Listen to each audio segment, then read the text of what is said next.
Okay, let's dive right into this. We're going to unpack a really interesting puzzle. Why is it that some of the absolute smartest people we know can sometimes be a complete mess when it comes to their emotions? I mean, think about it for a second. We all know someone like this, don't we? That brilliant colleague or family member who is a total genius on paper, but their personal life, it's just messy. It's this strange paradox, and that's exactly what we're going to get into. And this leads us to what you might call the smart person's blind spot. It's this weird gap between being intellectually brilliant and, well, emotionally not so brilliant.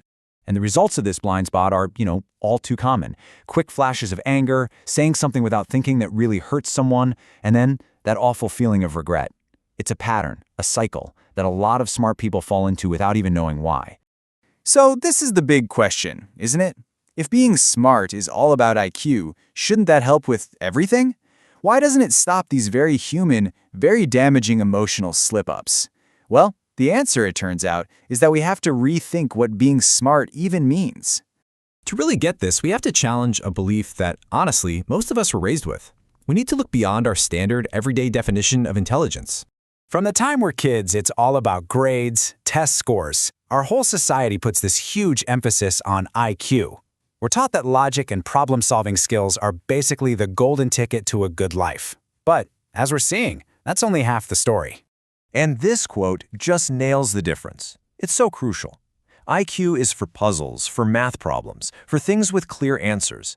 But EQ, emotional intelligence, that's for navigating the messy, complicated, unpredictable world of other human beings, which, let's be honest, is pretty much all of life. All right, so let's put them side by side, because this is where you can really see where the wires get crossed for so many otherwise brilliant people. Just look at the fundamental question each one answers. IQ asks, how smart are you? It's about your raw brain power. But EQ asks something totally different. How well do you get people? One is about processing information, the other is about navigating relationships. Worlds apart. And EQ isn't some vague, magical thing. It's actually a set of concrete, learnable skills. It really boils down to three things. Number one, can you actually recognize what you're feeling in the moment? 2, can you control your reaction instead of letting that feeling run the show? And 3, can you look at someone else and get a real sense of what they're going through? These three skills, that's the whole foundation. Okay, so if EQ is this important, why do people with super high IQs so often neglect it?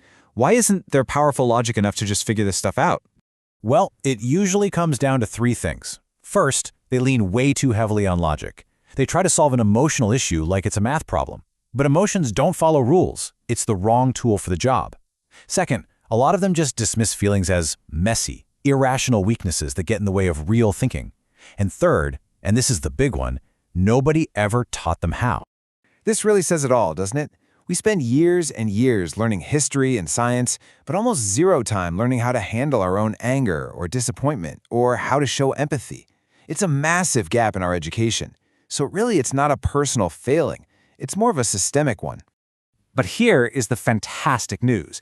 This is not a fixed thing. You can learn these skills, and we can start right now with one simple but incredibly powerful habit. This is it. Just one word. Pause. In that tiny moment between something happening and you reacting, you just create a little bit of space. Before you fire off that angry email, before you yell back, just pause.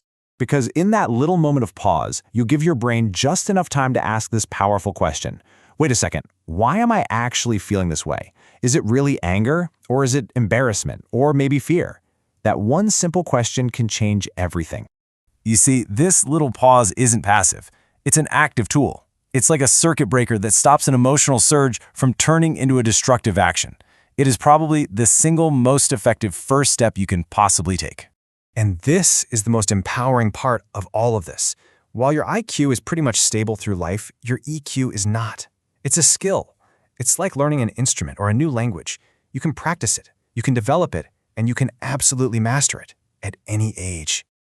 Ultimately, it just boils down to this. Your intelligence is a powerful tool that helps you think better. But your emotional intelligence, that's what helps you live better. It's really as simple as that.